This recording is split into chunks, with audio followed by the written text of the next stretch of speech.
시편 35편 1절에서부터 15절까지의 말씀 보십니다. 할렐루야. 오늘 이 시편 35편 말씀은 주제를 붙인다면 의로운 자의 탄식의 시입니다.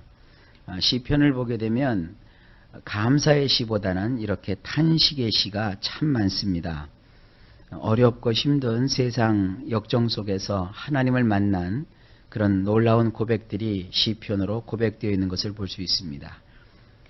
대개 어떤 사람들이 신앙을 가지고서 운동 경기에서 우승을 했다든지 또 자기의 영역에서 성공을 했을 때 기뻐하면서 굉장히 자기들에게 신앙이 많은 사람들처럼 표현을 하지요. 이 모든 것을 하나님께 영광으로 돌립니다. 혹은 또 운동선수가 축구를 해서 상대방 골문에다가 골을 집어넣고 아주 기뻐하면서 운동장에서 무릎을 꿇고 하나님께 영광 하면서 기도하는 모습을 볼 수 있습니다.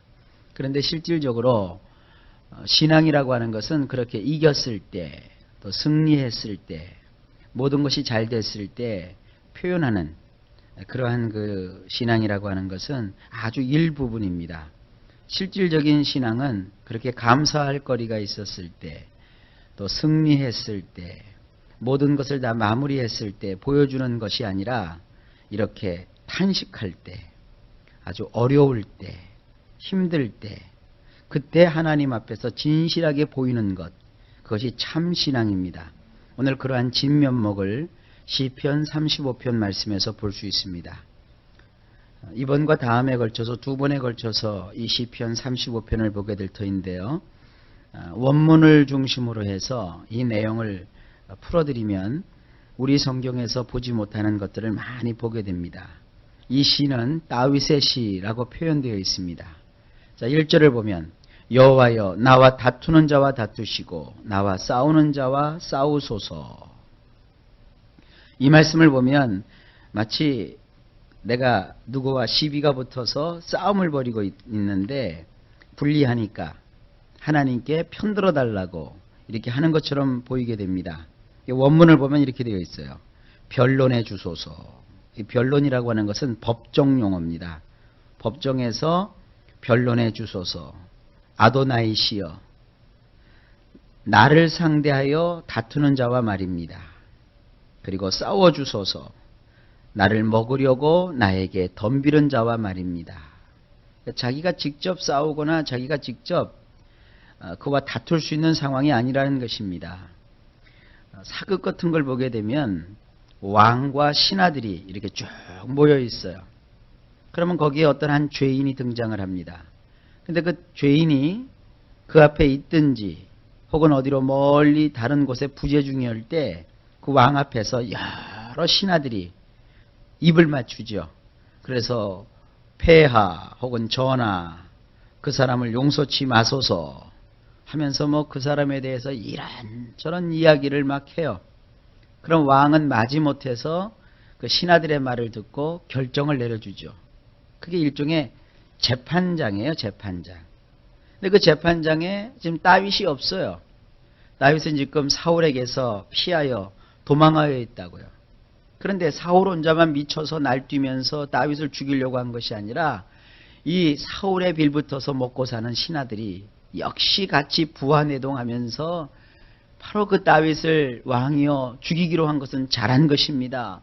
그는 참 알고 보니까 이런 면에서 저런 면에서 아주 나쁩니다. 그를 당연히 추격하여 취하여서 그의 영혼을 죽이는 것이 마땅합니다. 막 그러면서 그들이 거기서 재판을 아닌 재판을 하고 있는 거예요. 그러니까 다윗이 그 소리를 다 듣고 있죠. 그래서 하나님 앞에 호소하는 거예요. 변론해 주소서 아도나이여 나를 상대하여 다투는 자와 말입니다. 그리고 하나님 싸워주세요. 나를 먹으려고 나에게 덤비는 자와 말입니다. 난 어떻게 그들을 할 수가 없지 않습니까? 그리고 이제 2절을 보십니다. 방패와 손방패를 잡으시고 일어나 나를 도우소서. 여기 보면 이 방패와 손방패가 있는데 여기 보면 작은 방패와 그리고 큰 방패를 단단히 잡으소서. 그리고 일어나셔서 나를 도우소서. 그러니까 이 방패라고 하는 것은 자기 몸을 방어하는 그런 조그만 방패가 있고요. 또 자기 전신을, 또 자기 그 어떤 그 무리를 보호하기 위한 큰 방패가 있는데, 하나님께서 좌우지간 크고 작은 그 방패를 단단히 잡으셔서, 그래서 일어나셔서 나를 도와주소서, 자기를 막아달라는 거예요. 그 상대가 끊임없이 다윗을 향해서 활을 쏘아대고, 그리고 창을 날리고, 그 소없는 비난의 화살을 쏘고 있는 거예요. 근데 다윗은 그것을 막을 길이 없다는 것이죠. 하나님께서 작은 방패 혹은 큰 방패를 단단히 잡으셔서 나를 보호해 주세요, 나를 도와주세요, 나를 막아주세요 하고 하나님께 간절하게 지금 호소하고 있는 것입니다. 3절을 보면 창을 빼사 나를 쫓는 자의 길을 막으시고 또 내 영혼에게 나는 내 구원이라 이르소서. 이 원문도 뭐 별 다를 바는 없습니다만 조금 다르게 표현되어 있어요. 창을 빼사 나를 잡으려고 추격하는 자들을 막으소서. 그리고 역시 여기에도 내 영혼이라고 나와 있는데, 저는 이 네페시라는 말을 영혼이라고만 표현하는 것이 조금 아쉬워요. 그래서 이 영혼이라는 말을 따로 표현하지 않고 원문 그대로 네페시라고 표현을 하겠습니다. 이 네페시라는 말은 계속되는 이야기지만 그 사람의 영혼, 그 사람의 정신, 그 사람의 몸뚱아리, 그걸 다 합쳐서 그의 전인, 그의 모든 것을 이 네페시라고 하는 거예요. 살아서 숨을 쉬고 있고 생동하고 있고 내가 눈뜨고 기식하고 있는 모든 것들을 다 네페시라고 하는 것입니다. 그래서 나의 네페시에게 주님 말씀해 주세요. 너의 구원은 바로 나이니라 라고 말씀해 주세요. 네가 너를 스스로 구원하거나 네 스스로 그 위기에서 모면하기 위한 것이 아니라, 모면할 수 있는 것이 아니라 바로 너를 구원할 자는 나이다 라고 말씀해 주세요. 그렇게 하나님 앞에 호소합니다. 그 다음에 4절을 보니까 내 생명을 찾는 자로 부끄러워 수치를 당케 하시며 나를 상해하려 하는 자로 물러가 낭패케 하소서. 여기도 이 생명이라는 말이 네페시라는 말입니다. 나의 네페시를 원하는 자들로 부끄럽게 하시고 수치를 당하게 하소서. 그리고 여기 상해하려 하는 자, 이것은 뭐냐면 나를 파멸시키려고 잔꾀를 부리는 자, 이런 뜻이에요. 나를 파멸시키려고 잔꾀를 부리는 자들로 뒤로 움츠러들어서 혼란에 빠져 어쩔 줄을 몰라 하게 하소서. 굉장히 신랄하게 되어 있죠. 그 다음에 5절에 저희로 바람 앞에 겨와 같게 하시고 여호와의 사자로 몰아내소서. 이것은 저들로 바람 앞에 나부끼는 겨와 같게 하소서. 아도나이의 천사가 저들을 밀어내게 하소서. 내가 할 수 없다는 거예요. 하나님이 해주셔야 되지 않겠습니까? 여러분, 우리가 인생 살다 보면 이런 일들이 얼마나 많은지 몰라요. 하나님 이렇게 해주세요. 6절 저의 길을 어둡고 미끄럽게 하시고 여호와의 사자로 저희를 따르게 하소서. 원문을 보면 저들의 길로 어둡고 미끌거리게 하소서. 아도나이의 천사가 저들을 뒤따르며 괴롭히게 하소서. 그들이 막 나름대로 방법을 모색하고 길을 행하는데 그 길을 어둡게 하고, 길이 어두우면 다니기도 힘든데 표면이 지금 어때요? 미끄덩 거리는 거예요. 그러니까 원수가 나를 쫓으려고 왔다가, 나를 잡으려고 왔다가 길이 어두우니까 더듬더듬 거리죠. 뿐만 아니라 미끄덩 거리니까 제대로 걷지도 못하죠. 뿐만 아니죠. 아도나이의 천사께서, 여호와의 천사가 저들을 뒤따르며 그들을 괴롭히게 하소서. 그리고 7절에 저희가 무고히 나를 잡으려고 그 그물을 웅덩이에 숨기며 무고히 내 생명을 해하려고 함정을 팠사오니. 이유예요. 내가 왜 이렇게 심하게 그들을 위해서 하나님 앞에 호소하느냐? 왜냐하면 저들이 말입니다. 까닭도 없이 나를 노리고 구덩이 속에 그물을 숨겨두었습니다. 그리고 까닭도 없이 나의 네페시를 위해서 함정을 파놓았기 때문입니다. 그래서 내가 하나님 앞에 고하는 것입니다. 만약에 그들이 내 앞에 있다면 내가 칼을 뽑아서 그들과 싸울 만할 텐데 그들의 숫자가 얼마 되지 않으면 내가 내 힘으로 그들을 대적할 수 있을 터인데 그들은 때로 몰려서 얼마나 많은 숫자인지 몰라요. 까닭 없이 구덩이 속에다가 그물을 숨겨두었습니다. 이 구덩이가 어디에 파 있는지 알지도 못하잖아요. 그리고 까닭도 없이 함정을 파놓았습니다. 그러니 하나님 나를 도와주세요. 나와 함께 해주세요 하고 다윗이 하나님 앞에 간절하게 기도를 하고 있는 거예요. 그 다음에 8절을 보시면 멸망으로 졸지에 저에게 임하게 하시며 그 숨긴 그물에 스스로 잡히게 하시며 멸망 중에 떨어지게 하소서. 이것도 원문으로 보면 여기 멸망이라고 되어 있는데 원문에는 파멸이라고 되어 있어요. 파멸. 특별히 파멸이라고 하는 것은 아주 황폐케 되다. 또 산산이 부서지다. 이런 뜻이에요. 파멸이 저들에게 졸지에라는 말은 쥐도새도 모르게 찾아들게 하시고 저희가 숨겨놓은 그물에 그 자신들이 잡히게 하시며 그래서 그 파멸 속으로 그들이 떨어지게 하소서. 나를 파멸시키려고 그 파놓은 그 모든 함정 속에 오히려 그들이 떨어지게 하소서. 그리고 9절에 내 영혼이 여호와를 즐거워하며 그 구원을 기뻐하리로다. 그렇게 해주시면 그래서 내 패시는 아도나이 안에서 즐거움으로 기쁨으로 삥 둘러싸여 그분의 구원으로 인하여 즐거워하게 하소서. 아주 생생하게 되어 있죠. 지금 온통 자기 주변에 원수가 삥 둘러서 자기를 잡으려고 하는데 나는 그 원수 속에 갇혀서 근심하고 걱정하고 두려워하는 자가 아니라 하나님이 주시는 그 하나님의 그 능력, 하나님의 그 임재, 하나님의 존재 그 속에서 기쁨 가운데 삥 둘러싸여 가지고 하나님이 베푸시는 그 구원으로 인하여 즐거워하게 하소서. 여러분도 오늘 이렇게 기도할 수 있습니다. 하나님 문제와 사건 속에 갇혀서 내가 거기에 걱정하고 근심하는 것이 아니라 나는 하나님 안에서 예수님 안에서 하나님이 주시는 항상 기뻐하라는 말씀 그 기쁨 가운데 빙 둘러싸여 가지고 나를 건져주시는 구원의 하나님으로 인하여 즐거워하게 하여 주옵소서. 이게 우리의 기도가 되어야 될 줄로 믿습니다.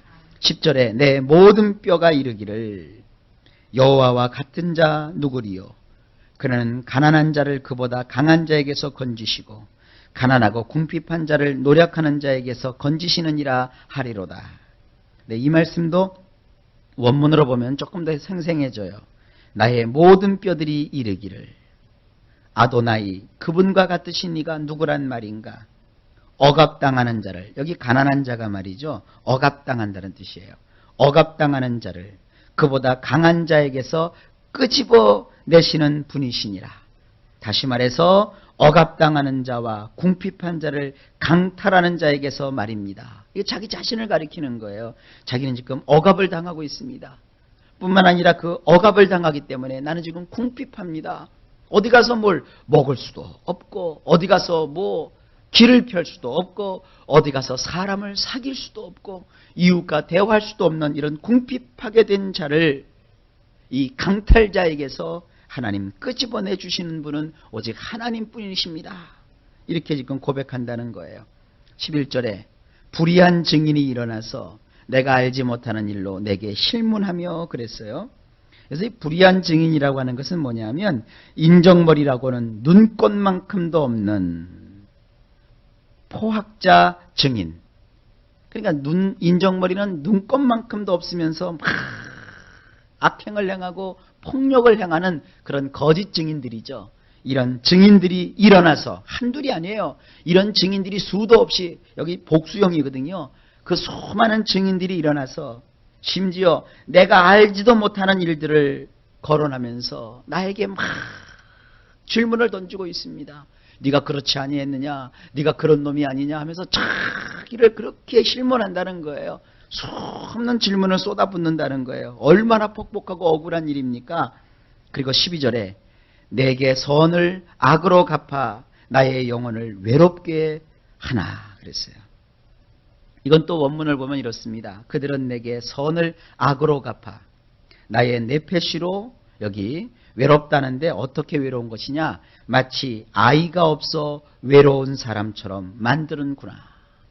뭐 지금도 그렇죠. 결혼해서 자식이 없으면 참 외롭고 쓸쓸하잖아요. 그런데 이 당시에는 더하죠. 자식이 없다는 것은 뭐 저주로 여길 정도였으니까요.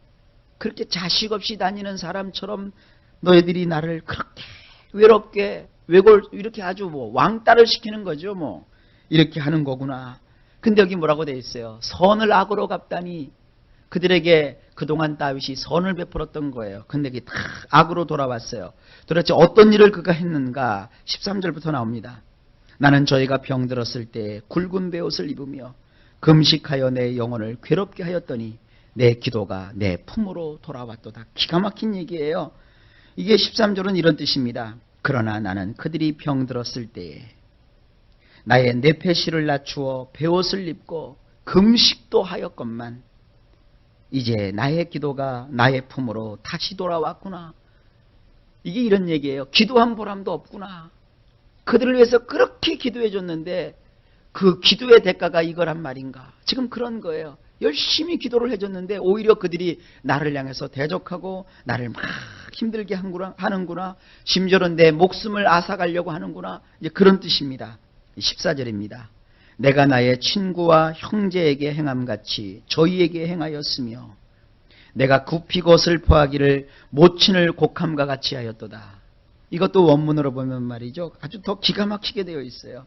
내가 앞뒤도 안 가리고 친구처럼 혹은 형제처럼 행하였고, 그러니까 물불 안 가리고 그들을 그렇게 내 친구처럼 나의 형제처럼 그렇게 그들을 위해서 일해 주었다는 거예요.